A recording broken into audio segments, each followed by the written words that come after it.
Welcome to another amazing episode of our movie. Trust me, you're going to love this one. At the end, don't forget to like, share, and subscribe to get more of our latest movies. Just relax and enjoy.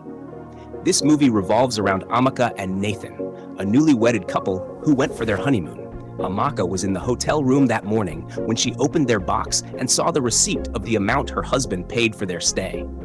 She shouted in shock, and her husband came out, surprised, asking what happened. She kept shouting in amazement, asking why he would pay a sum of 150,000 naira for just 3 days in a hotel. Nathan calmed her down, saying the money was not too much, but she wouldn't listen. After a while, she was hungry and went through the hotel menu, surprised by the high prices. She quickly called the waiter and asked how much the meal would cost. They calculated her and her husband's meal to be a total of 27,000 naira. She quickly dismissed him, deciding to go outside to get food. Later, Nathan was in the room, surprised that she was not around. He tried to call her, but got no response. Suddenly, she came in and explained to Nathan that she had to walk a long distance to find food because there were no bikes. She finally found a restaurant under a tree and waited in a long line for her turn.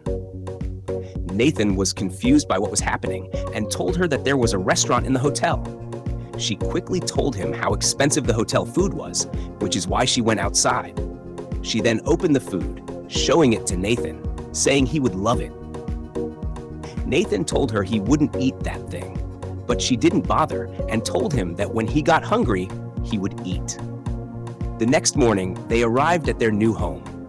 Amaka got out of the car and was surprised to see their driver dressed like he had made it.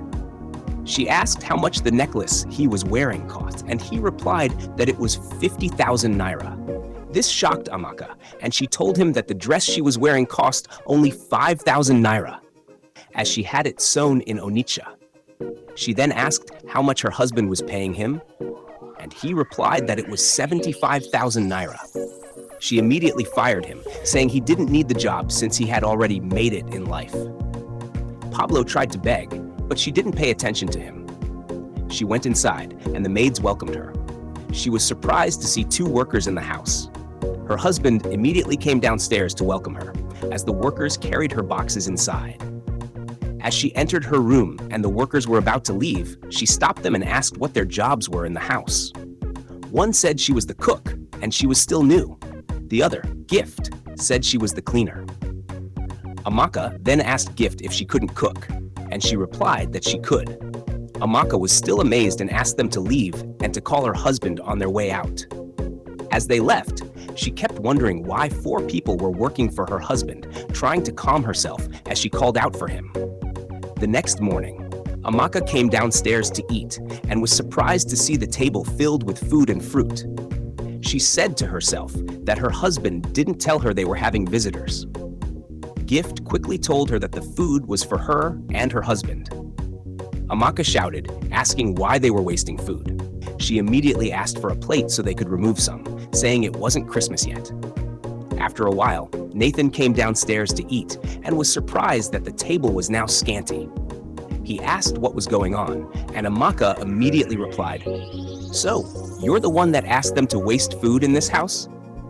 Nathan immediately realized that she was the one who packed the food away. Amaka then asked him to eat and gave him water, but while he was pouring it, she quickly stopped him, saying he shouldn't finish the water and that they should manage it. Nathan was left surprised by all this managing as they continued eating. Later that day, Nathan was about to go to work and quickly gave Gift his clothes to be dry cleaned. Some moments later, Amaka came to the living room and saw the clothes. She immediately called out for Gift and asked why the clothes were still there. Gift explained that she was supposed to give them to the dry cleaner. Amaka asked what was wrong with the washing machine, and Gift replied, "Nothing." Amaka burst out, saying they wanted to waste her husband's money. She then asked Gift to get her a bucket and soap so they could wash the clothes. Initially, Gift declined, saying her husband didn't like his clothes being washed without the dry cleaner. But Amaka shouted at her, and she had no choice but to obey. Nathan came back and wasn't happy that his clothes hadn't been given to the dry cleaner. He yelled at his wife, and they argued, with him walking away in frustration. Later that day, the dry cleaner came, but Amaka told him they wouldn't need his services anymore. The dry cleaner wondered what had happened as Amaka banged the door on him and left. Nathan came back from work, kissed his wife, and hugged her. She asked him to go have their meal. As she was about to go, Nathan stopped her, asking why she fired the dry cleaner. She replied that she did it to save his money. Nathan then asked who would be washing the clothes now that she had fired him. She smiled and told him to check his wardrobe, saying she had washed and ironed everything. Nathan was surprised. Amaka went out, telling him to come eat and not waste time. While they were eating, Nathan was uncomfortable because the meat portion was tiny. He asked her to give him more meat, saying they weren't broke to the point of eating so little. Amaka argued her usual money management strategy, but after some pleading, she finally brought him more meat. Later that day, some of the workers came and called Gift outside, pleading with her to help them talk to her bosses to see if they could get their jobs back, as they both really needed the work. Gift assured them that she would talk to them as she left. Gift entered and overheard her madam shouting that she didn't need her in the house as she could do everything by herself. Gift felt so bad that she cried. Later that night, Gift went to her madam's room to inform her that her husband's special butter had finished, along with his special brown sugar. Amaka asked her to use the regular ones they had, but Gift insisted that her boss didn't like the regular ones. Amaka then told her to write a list of things they were out of. As she was about to leave, Amaka stopped her and asked if she was also using the special butter. Gift replied, no. Amaka then asked if she had been using sugar, and Gift replied, no, I've been using salt. Amaka concluded that she shouldn't use anything, as natural things were better. Gift replied, okay, ma'am. The next day, Gift visited her friend and explained what had been happening. Her friend advised her to seduce her madam's husband so that she wouldn't get fired, and then she could become the new madam and chase her out. However, Gift didn't like that idea and left. The following morning, Gift wrote out the list of everything they needed in the house and brought it to her madam. When Amaka checked it, she shouted, 350,000 naira. Gift was shocked as Amaka accused her of wasting her husband's money, asking how many houses she had in the village. Gift was confused, and Amaka immediately asked her to leave her sight. Later that day, Gift made bread and tea for her madam and added sleeping pills to it. After Amaka drank the tea, she fell into a deep sleep, and Gift came in to pack the plates. Gift then called Nathan, telling him the list of items they needed was ready and that she was just waiting for the payment. Nathan asked about his wife, and Gift told him she was tired and sleeping, so she decided to handle it herself. Nathan assured her he would send the money immediately. Gift went to the supermarket and talked to her male friend about the situation, telling him she needed to start saving money to find her feet. He assured her everything would be fine as he collected the list and picked the items for her. Later that day, Amaka woke up and, seeing the time, shouted in surprise that she had slept for so long. She immediately knew something was wrong. She went to the kitchen and was shocked to see the provisions already there. She called out for Gift, asking what had happened. Gift explained that since she was asleep, she went to the market by herself. Furious, Amaka slapped her, and Gift held her eye, shouting that she had gone blind. Amaka chased her, and as they reached the door, Nathan came in and saw the scene. Gift pretended her eye was blind and explained everything to Nathan, who blamed his wife. Nathan then gave Gift some money to go for a checkup immediately, and she left. He then shouted at his wife without hearing her side, and she angrily left.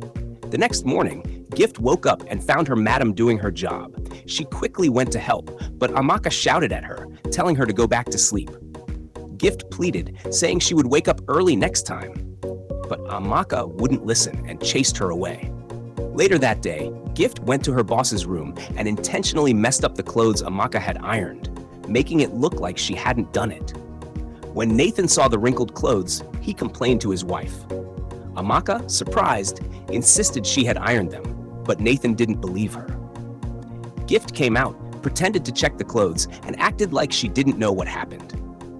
Nathan gave her the clothes to iron immediately, while Amaka still insisted she had already done it. The next morning, Gift was cleaning when she accidentally broke a perfume bottle.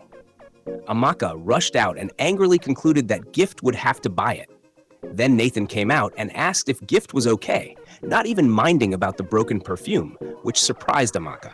She still insisted that Gift would replace it, but her husband refused, saying it was just a perfume. Gift ran out and overheard Amaka arguing with her husband, telling him that either Gift leaves or he leaves, leaving Nathan surprised and confused. Later that day, Nathan and Amaka returned from a walk and met Gift with her bag, saying she was leaving because she didn't want to be the reason they were always quarreling. Nathan told her that if she insisted, then it was fine. As she was about to leave, Nathan stopped her and gave her a large sum of money. Gift shouted in surprise, knelt down to thank him, and then left. From that moment, Amaka started doing all the chores by herself. But can she do it alone? It's not easy though. Let's see what she's capable of. Gift went to meet her friend, who gave her bad advice, saying she should have stolen something valuable before leaving the house.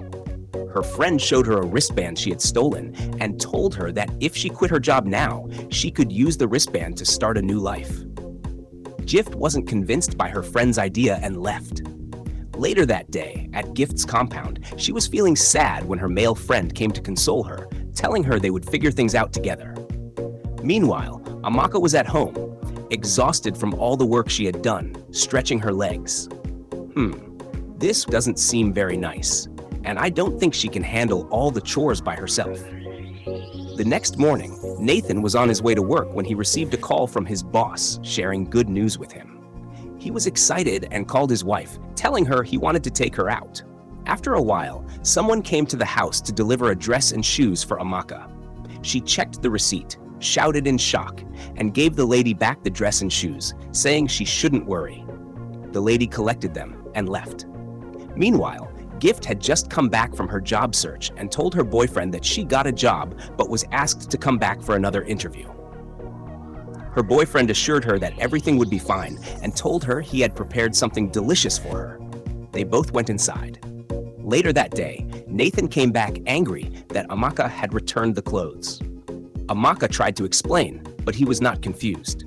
He said everything she was doing was too much since it wasn't her money and shouted at her. Amaka immediately looked upset. Nathan then told her it was too much and that he didn't mean to shout at her. Amaka replied, saying, "So because I rejected the clothes and shoes, you don't want to celebrate anymore?" Nathan responded that even if they went out to celebrate, it would be the same because she wouldn't let him buy what he wanted. He sarcastically suggested they just eat the leftovers in the house and drink, which made Amaka happy. She shouted, "Now you're talking!" which surprised Nathan, as that wasn't what he expected, and Amaka left. The next day, Gift had already started her new job. While she was cleaning, the madam came out, insulted her, and called her lazy because she couldn't work fast enough. The madam told her she couldn't leave her alone in the house and gave her 2 minutes to finish cleaning. Meanwhile, Amaka wanted to go to the market. When she tried to order a cab, she realized the price was too high, so she decided to take a bike and walk part of the way. Later that day at Gift's workplace, her boss came outside and asked if she had gone into her room. Gift said she had only gone to do the laundry. The boss then asked where the money she kept in her drawer was. Gift said she didn't take the money. The woman grabbed Gift's clothes and Gift knelt down, insisting she didn't take the money. The woman immediately called the police. After some time, Gift was going home when she met her boyfriend on the road. She had already told him everything. She explained that the woman eventually found the money, but didn't apologize for the accusations. Her boyfriend consoled her as they went home. The next morning, Nathan was preparing for work and found out that his clothes hadn't been ironed. He called for his wife, and she told him she was exhausted, which was why she hadn't ironed them. Nathan then asked for his breakfast, and she replied that she hadn't made it yet. He became angry, saying that since he had chased everyone away, she had to try harder. He walked away, leaving Amaka frustrated. Later that day, Nathan's old neighbor came to greet him, having just returned from school. Nathan introduced his wife to her, and they exchanged pleasantries. Amaka went to the kitchen to bring something for the guest and surprisingly returned with a plate containing 5 peanuts and a small children's juice, pouring a little for the guest. The guest laughed to herself, wondering what was happening. Later, Nathan spoke to Amaka, but she insisted on trying to manage things. Nathan didn't like it and was angry. The next morning, Nathan was about to leave for work and asked for his tea. Amaka told him that the tea had finished and that she was supposed to go to the market but had been too exhausted. Nathan reminded her that they had a business dinner that evening. Amaka said she had forgotten, but assured him she would arrange everything before then. Nathan asked what was wrong with her and what was causing all this behavior. Amaka sat down and started crying, explaining, "My father was very rich. He spent a lot on us and bought my mom expensive gifts. He inherited his wealth from his father. But after spending so much, he finally went broke. There was nothing to fall back on, no business, no investments. He started borrowing money just to keep up with the lifestyle. One day, his lenders came for him and took all our property. That's how he ended up as a drunk because he couldn't bear the pain of losing everything. He fell sick after a year, and my mother couldn't bear the pain of losing him. She died shortly after." She concluded that she was scared because she didn't want to go broke. Nathan consoled her. The next morning, Nathan came home with a gift for Amaka, and she appreciated it. Nathan assured her that she wouldn't have to go through what she went through in the past. He told her to focus on enjoying her blessings and assured her that he would keep her informed about all his finances. He also told her she couldn't do everything alone, and she agreed. He then asked if he could get a maid, and she agreed, suggesting they bring Gift back. Nathan thanked her. The next day, they invited Gift over, and Amaka apologized for everything. Gift also apologized. Nathan asked if Gift had gotten a job, and she said no. They then asked if she would like her old job back, and she gladly said yes, pending Madam's approval. Amaka immediately said, "Of course, I approve." She stood up, stretched her hand out for a hug, and they hugged. Amaka promised that there would be no more fighting in the house. She was so happy and asked if Gift could start right away, and they agreed. Gift responded with joy. Isn't that great, guys? The next morning, Nathan served his wife breakfast in bed with 2 big pieces of meat. She appreciated it, but said the meat was too much. Nathan insisted that it wasn't too much for her, saying she deserved the world, and she smiled as she continued eating happily. That's a happy ending, guys. I hope you learned something. Drop your thoughts in the comments section, guys. Thank you for watching, and please don't forget to subscribe to this channel for more interesting and educational stories in my world of movies. See you in our next movie.